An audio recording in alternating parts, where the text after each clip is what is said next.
Olá, aqui quem fala é pastor Rômulo Carvalho, da Comunhão Cristã de Curitiba. Que bom saber que você chegou até o nosso canal, encontrou essa mensagem. Queremos então ter um momento de louvor e depois uma mensagem que com certeza edificará a sua vida espiritual. Continuem abençoados. Nada é tão grande, nada se compara ao seu amor, o seu amor.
Queridos, a minha conversa hoje começa com a leitura do Evangelho de Mateus, capítulo 21, versículos 28 a 31, que diz o seguinte. Mateus 21, 28 a 31 nos ensina o seguinte. O que vocês acham? Um homem tinha 2 filhos. Chegando-se ao primeiro, disse: Filho, vá hoje trabalhar na vinha. Ele respondeu: Vá hoje trabalhar na vinha. E o filho respondeu: Não quero ir. Mas depois, arrependido, foi. Dirigindo-se ao outro filho, o pai disse a mesma coisa: Vá trabalhar na vinha. Ele respondeu: Sim, senhor, mas não foi. Qual dos dois fez a vontade do pai? Eles responderam: o primeiro. Então Jesus disse: em verdade lhes digo que os publicanos e as prostitutas estão entrando no reino de Deus primeiro que vocês. Esse texto é curto, mas ele é cheio de significado. Ele é cheio de conhecimento. Na verdade, nós precisamos de anos de curso para poder compreender, ou então uma grande revelação. Os olhos têm que ser iluminados para você poder compreender. Jesus consegue colocar um assunto que é religião e pecados em frases curtas, numa história curta, e trabalhar todo esse assunto com eles ali. Mas eu não quero me focar muito nessas coisas. Eu quero aproveitar que esse texto nos ensina um pouco de vida cristã. Nos ensina como nós podemos viver os nossos dias aqui na terra. Esse texto mostra que nós podemos ser filhos. Esse texto nos ensina que nós podemos querer ou não querer trabalhar na vinha. E esse texto nos ensina que nós podemos ou não podemos desfrutar da vontade do Pai. Podemos ou podemos não desfrutar da vontade do Pai. Ele nos mostra que podemos ser filhos, nos mostra que podemos querer trabalhar na vinha e nos mostra que podemos ir experimentar a vontade do nosso Pai. Percebe? Os filhos tiveram a opção: vá trabalhar na minha vinha. Era um chamado, era uma direção do Pai. Um disse: eu não quero. O outro disse: eu quero. Um foi, o outro não foi. Então existe aqui um ensinamento a respeito de que nós podemos ser filhos, nós podemos querer viver as coisas com Deus e nós podemos deixar de experimentar coisas com Deus. Mesmo querendo, não experimentarmos. Por isso nós somos, queremos e vamos. Diga assim comigo: eu sou, eu quero, eu vou. Eu sou, eu quero e eu vou experimentar a vontade do meu Pai. Por isso o título da minha mensagem hoje é Dispostos e Disponíveis. Dispostos e disponíveis. Aquele que está disposto está determinado a participar. E o que está disponível é aquele que está determinado a priorizar. Disposto, determinado a participar. Disponível, determinado a priorizar. Vamos estudar mais esse assunto e o primeiro ponto da minha mensagem é: eu sou. Eu sou. Em 2 Coríntios capítulo 5, versículo 17, a Bíblia nos ensina assim: e assim, se alguém está em Cristo, é nova criatura, é uma nova criação. As coisas antigas já passaram, eis que se fizeram novas. Eis que se fizeram novas todas as coisas. Eis que as coisas se fizeram novas. Esse texto está dizendo que nós somos uma nova criação. E existem muitas coisas que nós podemos explorar e aprender sobre essa nova criação. Diz que o nosso passado as coisas antigas já ficaram para trás e existem coisas novas para vivermos. O nosso objetivo como filhos amados de Deus não é tentar nos esquivar e abandonar uma vida passada, mas o nosso objetivo é aprender quais são as coisas novas que temos em Deus. Esse texto nos ensina que nós somos uma nova criação, ou seja, não somos mais descendência do velho Adão, do velho homem, daquele Adão que caiu e pecou, mas hoje aqueles que estão em Cristo Jesus são uma nova geração, são uma nova criação, formados à imagem do Filho de Deus. E Ele nos chama a atenção para não tentarmos fugir do velho, mas para aprendermos sobre o novo. Existem muitas pessoas tentando abandonar as práticas do velho homem, enquanto elas deveriam estar aprendendo quem são como novas pessoas em Cristo Jesus. Tentar substituir o cigarro pelos chicletes é só mudar de vício. Nós não estamos tentando mudar o pecado por práticas religiosas, não. Nós queremos aprender quem somos em Cristo Jesus e qual é a nossa nova realidade em Cristo Jesus. Ser uma nova criação é poder sempre avançar em coisas novas da parte de Deus. Eis que todas as coisas se fizeram novas. As coisas antigas já passaram. Então eu e você em Cristo Jesus somos uma nova criação. Você se tornou algo surpreendente, excelente. Você é um sucesso, você é um vitorioso. Você é espiritual, você é sobrenatural. Você é uma nova criação em Cristo Jesus. A Bíblia nos ensina em Romanos capítulo 8, versículo 29, o seguinte: pois aqueles que Deus de antemão conheceu, Ele também predestinou para serem conformes à imagem de seu Filho, a fim de que Ele seja o primogênito entre muitos irmãos. Eu, como nova criação, eu e você, como nova criação, somos a imagem do Filho de Deus. A nova criação que temos em Cristo Jesus é a imagem do Filho de Deus. Queridos, quando o mundo espiritual olha para mim e para você, ele vê Jesus. Ele vê a imagem do Filho de Deus. Os demônios, quando te veem passar, veem a imagem do Filho de Deus. Os anjos, quando te veem passar, veem a imagem do Filho de Deus. Nós fomos formados à imagem do Filho de Deus. Se você crê em Cristo Jesus, a sua identidade está em Cristo Jesus. João vai nos dizer que assim como Ele é, nós somos deste mundo. E você não é imagem simplesmente porque se tornou uma cópia. Como se você estivesse fora dele. Você não é um cristãozinho, você não é um cristinho. Talvez porque entendemos a palavra cristão como pequenos cristos, nos vemos fora dele como se tivéssemos sido feitos como uma cópia.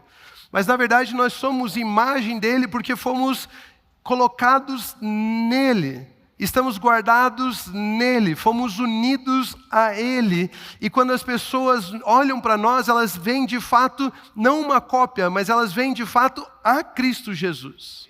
Porque nós estamos guardados nele. Então não apenas uma cópia, mas fomos gerados na semelhança do Filho, fomos gerados de Deus em Cristo Jesus. 1 João capítulo 3, versículo 1 nos ensina isso.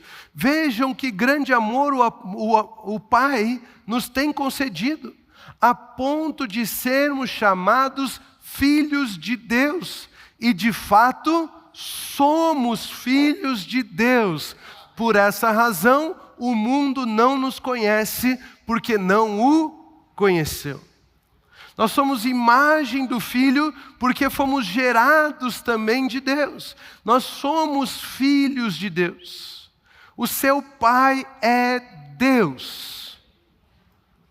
A vida que tem nele agora é gerada também em você. A vida que flui dele, flui também em você. O Espírito dele também habita em você. Você é gerado dele, você possui o DNA dele. Você vive a vida como filho de Deus. Por isso somos diferentes do mundo. A Bíblia inclusive nos ensina que o mundo nos odeia, porque existe 2 tipos de pessoa andando na face da terra. Aqueles que são do mundo, descendência do velho Adão, descendência do velho homem, pecador, aquele que transgrediu. E existem pessoas que creram em Cristo Jesus e agora são descendência de Deus, são geração de Deus, em santidade, em justiça, em perfeição. A vida de Deus agora está nessas pessoas também. Descendentes do último Adão chamado Jesus Cristo, semelhantes em santidade e justiça.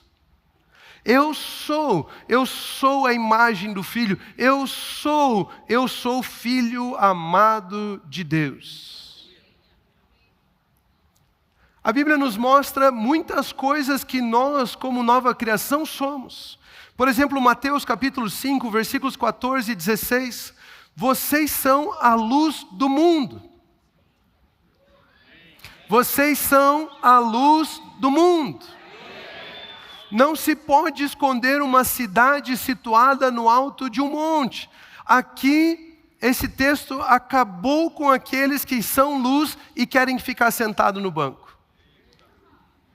Não tem como você esconder uma cidade que está no alto do monte, assim como não tem como, nem se acende uma lamparina para colocá-la debaixo de um cesto. Não, esse é meu tempo de cesto, eu vou ficar aqui 1 ano sem servir. Não tem, luz do mundo é feita para colocar no lugar adequado, onde ilumina bem todos os que estão na casa. Assim, brilhe também a luz de vocês diante dos outros, para que vejam as boas obras que vocês fazem e glorifiquem o Pai de vocês que está nos céus. Nós, como nova criação em Cristo Jesus, somos a luz do mundo. E essa luz brilha a vida de Cristo através das boas obras. Através das boas obras.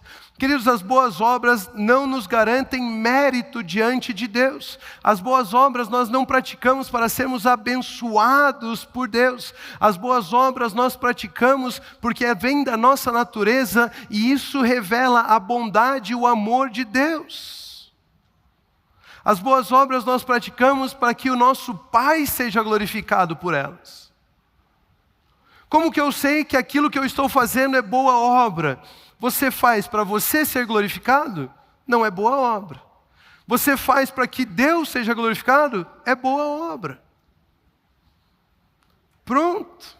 Simples assim. Nós somos uma nova criação que revela a Deus. Nós somos a imagem do Filho, nós somos filhos de Deus e revelamos a bondade, o amor de Deus através também das nossas obras. Essas boas obras glorificam o Pai, glorificam a Deus. Essas boas obras não são para nós, é por isso que glorifica a Deus. Nós realizamos e Ele é glorificado. Queridos, olhe quantas coisas novas nós podemos aprender e viver. Não tentar fugir do passado, mas abraçarmos essas coisas. Esse é o caminho do justo. Aprendemos as coisas novas. Existem infinitas qualidades da vida de um cristão, do que significa estar em Cristo Jesus. Mateus capítulo 5, versículo 13 nos ensina assim: vocês são o sal da terra. Vocês são sal da terra. Ora, se o sal vier a ser insípido, como lhe restaurar o sabor? Para nada mais presta, senão para, lançado fora, ser pisado pelos homens. Nós somos filhos, nós somos luz, nós somos sal da terra. Mas uma pergunta que esse texto nos deixa é: quando o sal se torna insípido? E o segundo ponto da minha mensagem, então, começa aqui: eu quero. Eu quero. Quando o sal se torna insípido, e o Evangelho de Lucas, capítulo 17, versículo 32, nos ensina isso. Olha o que o texto diz: lembrem-se da mulher de Ló. Quantos de vocês conhecem a história da mulher de Ló? Para aqueles que não conhecem, alguns anjos haviam sido enviados para tirar Ló e a sua família de uma cidade que estava prestes a ser destruída. Os anjos disseram: vão, Deus tem preparado coisas para vocês. Saiam daqui, porque esse lugar será destruído, esse lugar tem fim, esse lugar é passageiro. E não olhem para trás. Aqueles anjos então orientaram isso, e Ló e sua família começaram a sair daquela cidade, mas a mulher de Ló tomou uma decisão. Ao invés de focar nas coisas novas que Deus tinha preparado para eles, ela decidiu olhar para aquilo que ela estava deixando. Ela olhou para trás, ela olhou para o passado, e ao olhar para o passado, ela se tornou uma estátua de sal. Quando é que o sal se torna insípido e inútil? Quando ele se torna estátua. Ela olhou para trás no pensamento de: eu não quero abandonar as coisas que estão ficando para trás. Eu quero lembrar dessa vida passada. Eu não sei se estou preparado para o novo de Deus. E quando ela olhou para trás e ela já não tinha mais desejo em avançar, já não tinha por que as pernas dela funcionar, e o sal já não salga mais. Ela se tornou uma estátua. Quando Deus chamou aquela família, os chamou para deixar as coisas no passado e prosseguir para novas coisas. A esposa de Ló, a mulher de Ló, ela se deixou levar pelo apego do passado. Ela disse: eu quero continuar igual, eu não quero crescer, eu não quero mudar, talvez isso seja desconfortável demais. Por isso, quando o sal se torna insípido, quando vira estátua, quando não tem mais desejo de salgar, desejo de viver coisas novas, quando nós viramos estátua, quando queremos mais as coisas que passaram do que queremos o novo de Deus. Quando viramos estátua, quando crescer significa: para que isso? Não está bom assim já? Já não é suficiente? Para que isso? Para que mais? Agora mais isso você vai fazer? Agora mais isso você vai se comprometer? E aí você começa a olhar para as coisas que você já vive e você diz: tá bom. E você tira os olhos das coisas novas que você pode desfrutar. Quando nos tornamos estátuas, quando sair da zona de conforto é respondido como: tem tanta gente para fazer, já tem tanta gente que faz isso, você é mais um, é melhor não fazer. Aí o sal já não quer salgar mais. A mulher de Ló olhava mais para as coisas que passaram, por isso não desfrutou do novo de Deus. Foi um potencial abafado pela busca do passado. Isso fez com que o sal não salgasse mais. Existem pessoas que falam demais do passado e esquecem de olhar que existem coisas novas preparadas para elas. Você já viu aquele irmão que fica sempre contando testemunho de como a vida dele foi ruim? Pastor, você não sabe, minha vida, pastor. Não, ei, pastor, não. Se eu começar a contar, você não vai nem querer ouvir, pastor. Aliás, ainda bem que você não me conheceu naquela época, pastor, porque se tivesse me conhecido, nem me aceitava na igreja hoje. Fala a respeito das coisas que viveu, aí você pergunta: e aí? Não, aí fui salvo. Pastor, mas essa geração nem sabe o que é fazer coisa ruim. Precisa ver no meu tempo eu fui ruim. Já viram alguém assim? Fala do velho homem como se o velho homem fosse um herói. Às vezes você vai no retiro de homens, pega umas conversinhas assim, eles estão conversando, parece que querem descobrir quem foi o pior. Aí um já levanta assim a camisa e mostra, isso aqui é um tiro, tá vendo essa marca? É um tiro. Eu penso, e daí que tem essa marca do tiro? Eu conheço um que tem a marca dos cravos nas mãos e morreu para me libertar dessa vida. Aleluia. Ele carrega marcas para eu não precisar carregar, para nós sermos uma nova criação. Queridos, existem pessoas que falam do velho, estão focados no velho, mas nós não. Nós somos uma nova criação em Cristo Jesus. Nós prosseguimos para o alvo, existem coisas novas para nós. A Bíblia diz que sobre aqueles que são uma nova criação, o Espírito de Deus está. E ele não é um espírito qualquer, ele é um espírito de verdade, ele é um espírito de amor, ele é um espírito de equilíbrio, ele é um espírito de poder, ele é um espírito que nos capacita a interpretar sonhos, proclamar enigmas, desfrutar de podermos desvendar enigmas difíceis, problemas difíceis. Nós temos um espírito de ousadia, de avanço, de crescimento. Nós somos uma nova criação. E esse Espírito está sobre nós. E existem infinitas possibilidades de vivermos em Cristo Jesus coisas novas. Por isso, se você sentir liberdade, diga assim: eu quero viver o novo de Deus.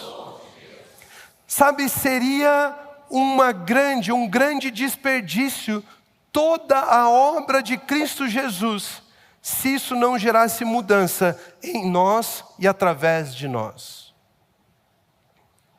Seria um grande desperdício a obra de Cristo Jesus, se isso não tivesse transformado a humanidade. A queda, o pecado prejudicou o homem, mas em Cristo somos a geração que de fato representa a humanidade que Deus sonha. Me permita dar esse exemplo. Se nós fôssemos aparelhos eletrônicos, o velho homem seria como um aparelho de rádio a pilha. Limitado em funções, recebe o sinal e transmite apenas voz. Mas a humanidade que está em Cristo Jesus seria como um computador de última geração. Talvez um computador quântico, muito mais capaz do que o aparelho antigo era.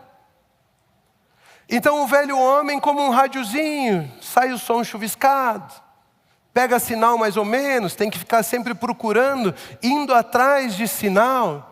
Agora eu subo a montanha. Agora eu faço cursinho tal. Agora eu faço sempre atrás de sinal, procurando sinal para ver se recebe alguma coisa. Mas a nova criação é como se fosse um computador de última geração, que tem capacidade para muito mais do que aquele que o rádiozinho podia. Muito mais. Muito mais. E nós não podemos, como computadores de última geração, ficar tocando apenas música da rádio, não é mesmo? Não seria um desperdício gastar, sei lá quanto custa um computador muito caro, muito top, sei lá, uns 20 mil reais num computador, para ficar escutando música de rádio? Seria um desperdício, não seria? Ou seja, não podemos receber toda essa nova criação, sermos transformados de algo que era limitado em algo que tem uma capacidade muito maior e não aprendemos a desfrutar de tudo que isso pode viver. Ficar de olho nas coisas terrenas, nas coisas passageiras, ficar de olho no passado que condena, é viver aquém do nosso novo potencial. Queridos, Ele nos tirou do pecado, Ele nos tirou da escravidão, Ele nos tirou do pecado e nos colocou em uma vida de santidade, Ele nos tirou da escravidão e nos colocou assentados nas regiões celestiais em Cristo Jesus como reis e sacerdotes. Ele não só nos livrou do que nos prendia, Ele nos deu uma infinitas possibilidades de viver coisas novas, em autoridade, em poder, em governo. E eu e você precisamos desejar. E a Bíblia nos chama para queremos, desejamos, vivemos aquilo que Ele nos entregou. Sabe, a Bíblia nos chama de espirituais para discernir coisas espirituais. Ele não fez você uma superpotência para apenas focar nas coisas naturais. Ah, Deus vai me dar mais dinheiro. Ah, Deus vai me dar saúde física. Ah, Deus vai me dar, Deus vai me dar, Deus vai me dar. Coisas terrenas. Não é só isso. É muito mais, é maior. Nós podemos ter visões do reino espiritual, vivemos o espiritual, governarmos em vida. Nós somos a última tecnologia dos céus. Nós somos representantes da nova criação que há em Cristo Jesus. E é por isso que a Bíblia nos chama para renovarmos a nossa mente.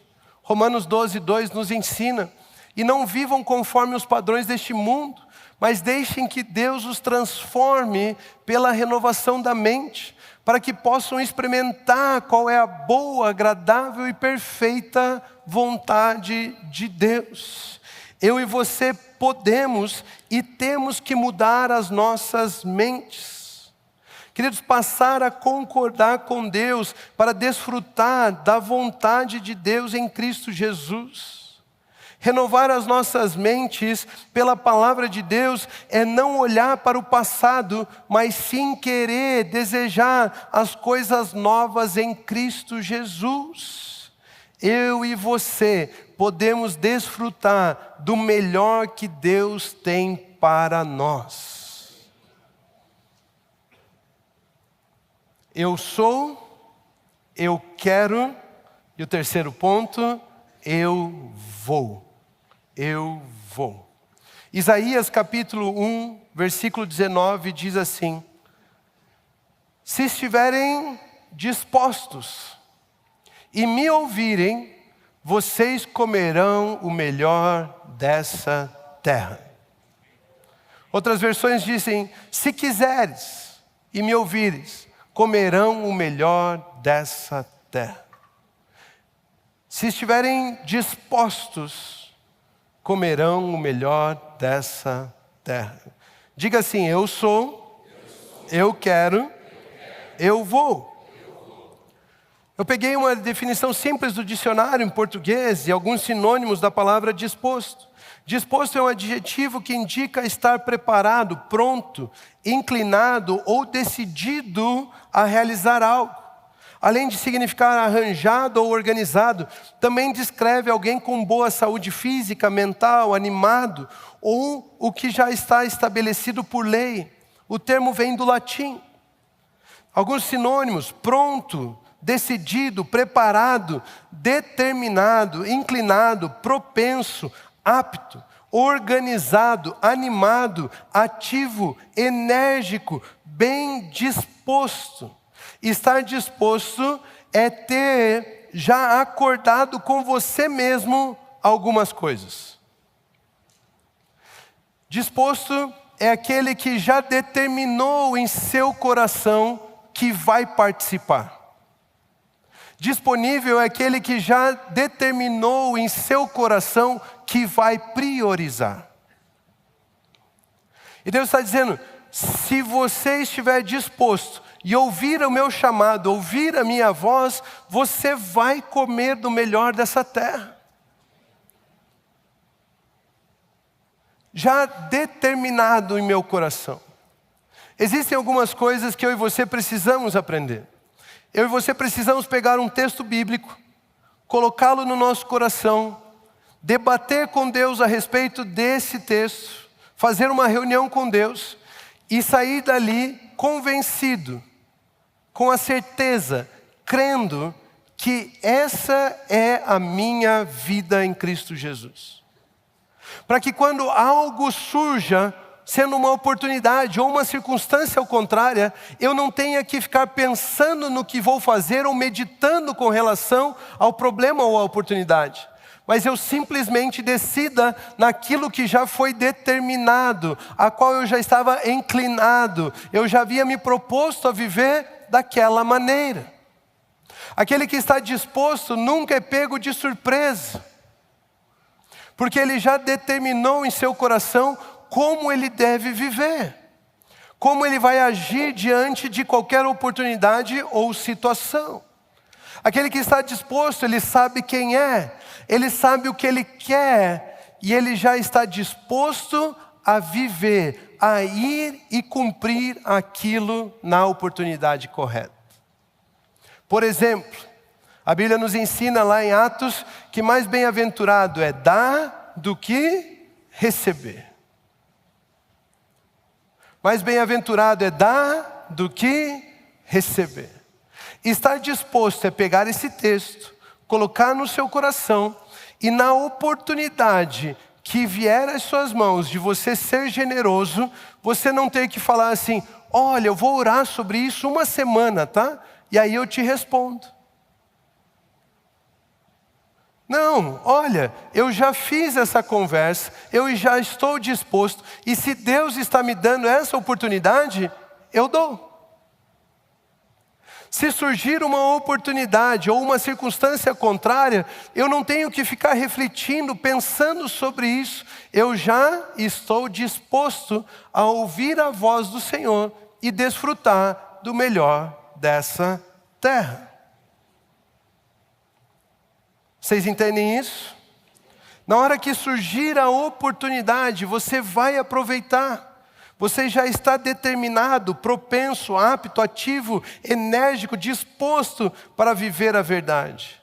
Eu sou, eu quero, eu vou. Isso é disposição e disponibilidade.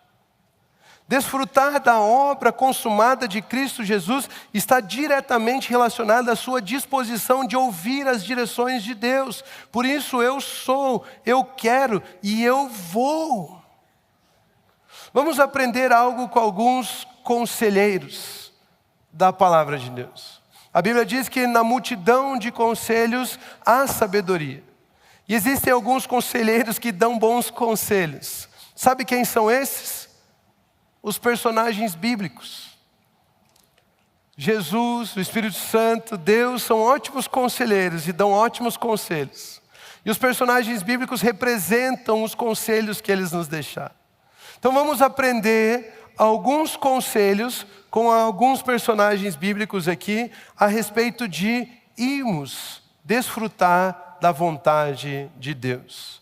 Abraão, por exemplo, em Gênesis capítulo 22, versículo 1 ao 3, diz o seguinte: depois dessas coisas, Deus pôs Abraão à prova e lhe disse: Abraão, este lhe respondeu: eis-me aqui.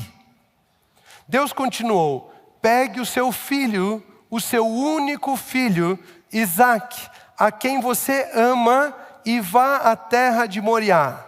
Ali ofereça-o em holocausto sobre um dos montes que eu lhe mostrar. Na manhã seguinte, Abraão levantou-se de madrugada e, tendo preparado o seu jumento, levou consigo 2 dos seus servos e Isaque, seu filho. Rachou lenha para o holocausto e foi para o lugar que Deus lhe havia indicado. Queridos, olha que texto bonito. Deus chama Abraão, Abraão responde: eis-me aqui. Deus dá uma instrução a Abraão, e Abraão não deixou para fazer aquilo 3 dias depois. Ele não disse: Deus, deixa eu pensar e depois te respondo. Ele disse: eis-me aqui. E na manhã seguinte, já de madrugada, bem cedo, ele se levantou e disse: eu vou viver o que Deus está me orientando a viver. Ele não deixou para o outro dia, ele não prorrogou, ele não foi meditar sobre isso, ele apenas tinha determinado no seu coração: eu estou disposto e disponível para a voz de Deus. Não importava o quão difícil parecesse a tarefa, ele já havia determinado no coração dele: eu estou disposto e disponível para Deus. Ele já havia tido essa conversa com ele mesmo. E ao acordar de manhã bem cedo e ir viver aquilo, essa atitude revelou a confiança de Abraão em Deus, reconhecendo que aquilo que ele tem foi Deus quem deu, e isso está 100% à disposição do próprio Deus. Ele não disse vou pensar, ele não disse vou meditar, ele não disse vou orar, já estava orando na verdade.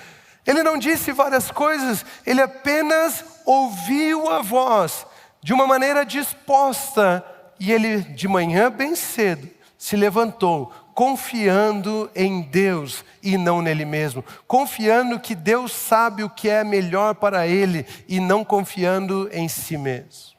Abraão estava disposto, já havia determinado em seu coração o que Deus orientar, ele pensava, tamo junto.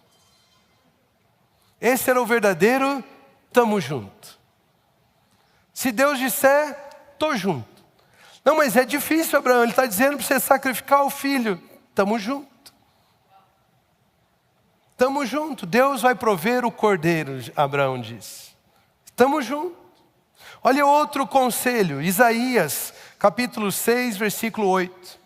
Depois disso, ouvi a voz do Senhor que dizia, Deus estava pensando, a quem eu enviarei? E quem irá por nós? Isaías está dizendo, eu respondi, eis-me aqui, envia-me a mim. Eis-me aqui, envia-me a mim. Na hora em que Deus perguntou, com quem é que eu posso contar? Isaías não titubeou, ele apenas disse, eu vou participar e ser um mensageiro da mensagem de Deus. Ele estava disposto e disponível. Sabe, existem dois tipos de pessoas, não é mesmo? Aquelas que dizem sim para tudo e aquelas que dizem não para tudo. Você não quer tentar? Não, eu não é para mim, não faço isso, não é assim. Mas você, não. E tem outros que, você, sim, mas eu nem terminei de falar o que era, sim. Aí você fala o que era, assim, nossa, eu nem vi que eu disse sim para isso. Existem pessoas assim, diz sim para tudo, outras diz não para tudo. E eu tenho aprendido o seguinte, se a resposta precisa ser dada sem pensar, é algo que você nunca meditou e ainda não está determinado no seu coração, e você não tiver tempo para meditar a respeito daquilo, diga não. Olha, a resposta tem que ser agora. Não, eu não tenho nada, eu não estou disposto para isso. Eu ainda não meditei sobre esse assunto. Mas se é um assunto que você já meditou, já está disposto para aquilo, ou se é para falar de Jesus, orar por alguém, levar um devocional, pregar a mensagem do Evangelho, diga sim. E depois você descobre como fazer. Esteja disposto para as coisas de Deus.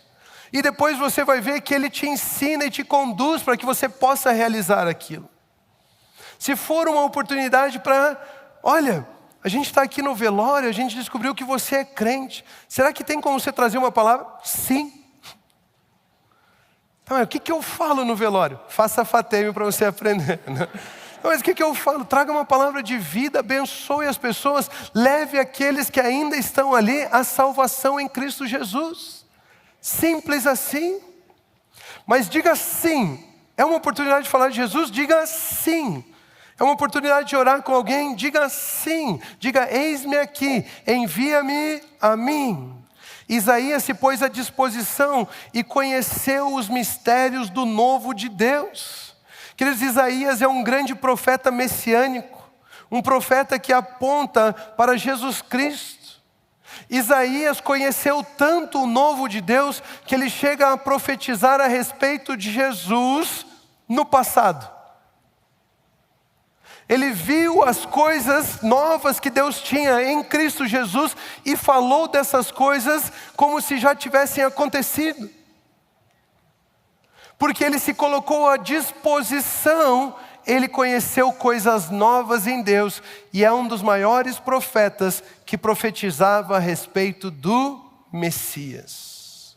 Porque estava disposto e disponível. Ele foi conduzido a falar do novo de Deus. Ele já havia determinado em seu coração, eu sirvo a Deus. Abraão, 100% disposto e disponível. Isaías disse, eu estou disposto e disponível. Mas agora tem um outro personagem na Bíblia que me chama muita atenção. E eu oro assim, Deus, eu quero ser contado como você contou com esse personagem. É um assunto meu com Deus. Olha o que acontece em Atos capítulo 9, versículos 10 a 12. Havia em Damasco um discípulo chamado Ananias. O Senhor lhe apareceu numa visão e disse: Ananias, ao que lhe respondeu: eis-me aqui, Senhor. Então o Senhor lhe disse: levante-se e vá à rua que se chama Direita, e na casa de Judas procure um homem de Tarso chamado Saulo. É aquele que nós conhecemos como o apóstolo Paulo. Ele está orando. E numa visão, viu entrar um homem chamado Ananias e impor-lhe as mãos para que recuperasse a vista. Querido, Paulo, que perseguia o corpo de Cristo, agora estava em uma sala na casa de Judas, na rua Direita, orando. E Deus dá a ele uma visão, mas não é uma visão qualquer. Por quê? Porque Deus inclusive dá um nome para Paulo. Ele diz: um homem chamado Ananias vai entrar na casa, vai impor as mãos sobre você, Paulo, e você voltará a ver, a enxergar. Deus deu o nome de quem iria entrar na casa. E o nome dessa pessoa era Ananias. Mas agora imagine, pense comigo, Deus deu essa visão a Saulo antes mesmo de falar com Ananias. Quando Deus foi contar o seu plano para Ananias, Paulo já tinha visto Ananias entrando e impondo as mãos sobre ele. Deus não foi perguntar para Ananias: Ananias, o que você acha da gente ir lá curar Saulo? Ananias, estou com um projeto de trazer vista a Saulo, o que você acha? Ele falou assim: ei Ananias, eu já pus teu nome na lista, você vai. Sabe aquele teu amigo que põe teu nome na lista para o futebol de terça-feira? Ele só avisa: ei, você já está na lista. Aí você tem que aparecer porque ele já está contando com você. Queridos, antes mesmo de Deus falar com Ananias, Deus já havia falado para Saulo: Ananias vai vir e vai curar, vai impor as mãos sobre você e você vai ter a sua vista recuperada. Olhe o nível de disposição e de disponibilidade de um homem chamado Ananias. Ananias pensava: ei, a agenda de Deus está acima de qualquer agenda que eu tenha. Trabalhar com Deus está acima de qualquer coisa que eu queira fazer. Ele já havia determinado no coração dele: eu vou participar de tudo que Deus me orientar a participar. Ele já tinha determinado no seu coração: eu vou priorizar tudo que Deus disser. Se estiverem dispostos e ouvirem a minha voz, irão comer do melhor dessa terra. Queridos, e a melhor coisa que existe nessa terra é poder desfrutar da vontade de Deus. Esse homem estava com seus olhos, seus pensamentos, seu coração 100% nas coisas espirituais, dependendo única e exclusivamente de Deus. Ele não negociou, ele não reclamou. A única coisa que ele faz é uma pergunta para ter certeza se estava falando da mesma pessoa. Ele fala: não é esse o Saulo assassino que está perseguindo a igreja? Deus fala: é ele mesmo. E Ananias fala: tá bom. Ele não falou assim: não, assassino por assassino eu não oro. No presídio eu não evangelizo. No hospital eu não vou porque eu não quero ficar doente também. Ele não colocou, ele estava disposto e disponível para qualquer chamado de Deus na vida dele. Colocando Deus acima de tudo na sua vida. Você consegue imaginar Deus criar um projeto sabendo que você vai estar lá, não importa o que aconteça, não importa o que seja? Imagine Deus olhar sobre a terra e contar com você dessa maneira. Ao invés de perguntar a sua opinião, o que você acha, se você tem agenda para isso ou por aquilo, ele simplesmente dizer: eu preciso que você vá, e você prontamente, de manhã bem cedo, se levantar e ir, dizendo: eis-me aqui, Senhor, pode me enviar.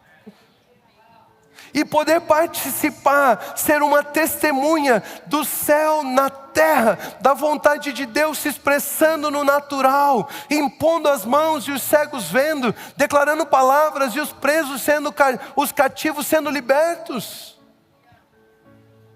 dispostos e disponíveis, dizendo para Deus: Deus, eu sou, eu quero e eu vou. Mas olhe o que esses personagens estão nos aconselhando. Eles estão dizendo: nós desfrutamos da vontade do Pai Celestial, porque estávamos dispostos e disponíveis. Havíamos determinado em nossos corações que Deus tem a última palavra. Se Ele disser, assim é. Você consegue imaginar? Eu tenho feito essa oração: Deus, conta comigo desse jeito. Eu sou, eu quero, eu vou, Deus. Eu vou. Mesmo que eu não saiba como isso vai se desenrolar, eu vou. Eu vou. Imagine ele olhando para 1, 2, 10, 100, 1000, 10.000, para a Comunhão Cristaba em Curitiba, em Araucária, na região toda, para o Paraná, para o Brasil, e ele saber que ele pode contar com aqueles independente do que seja. Imagine quantos planos Deus pode liberar, quantas coisas novas Ele já criou, e nós poderíamos estar vivendo, mas estamos vivendo aquém daquilo que Ele já nos permitiu viver. Mas estarmos dispostos e disponíveis para o que quer que seja, Ele possa dizer: olha, numa visão, eu vi que um pastor chamado Rômulo estava entrando aqui em casa. Deixa eu compartilhar isso com vocês, não sei porquê agora, mas eu estava fazendo trabalho, como que chama?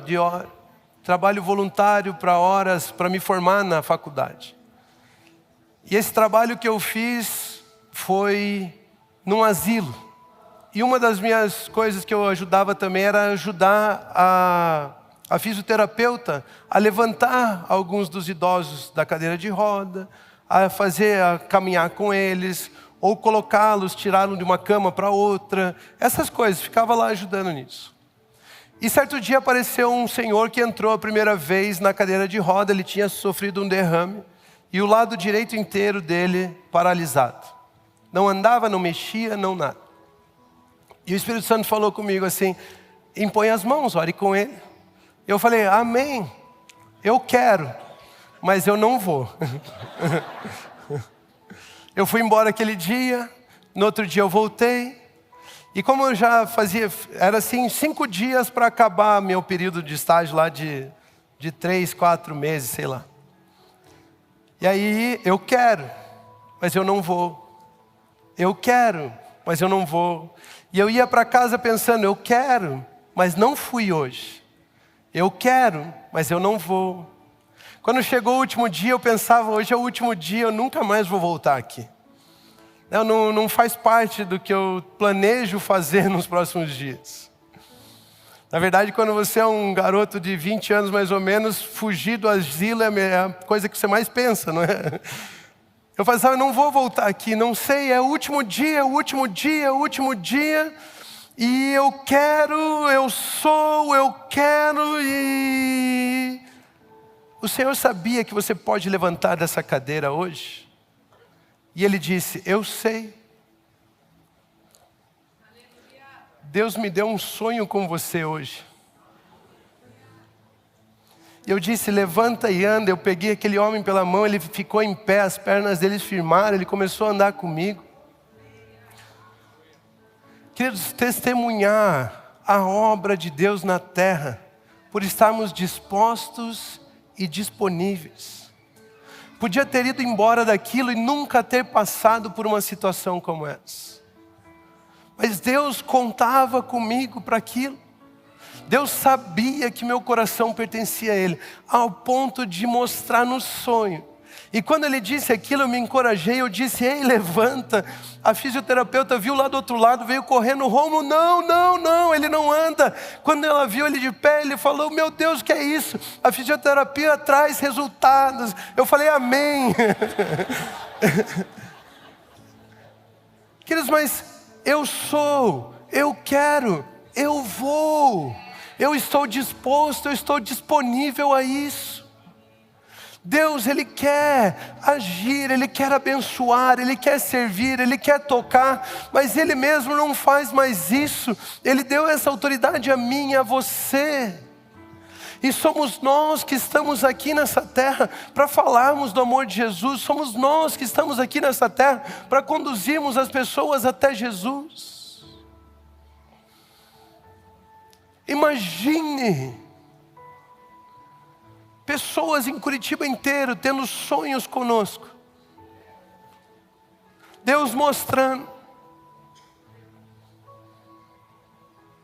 Deus falando, olha, eu tenho uma multidão com a qual eu posso contar sobre a terra.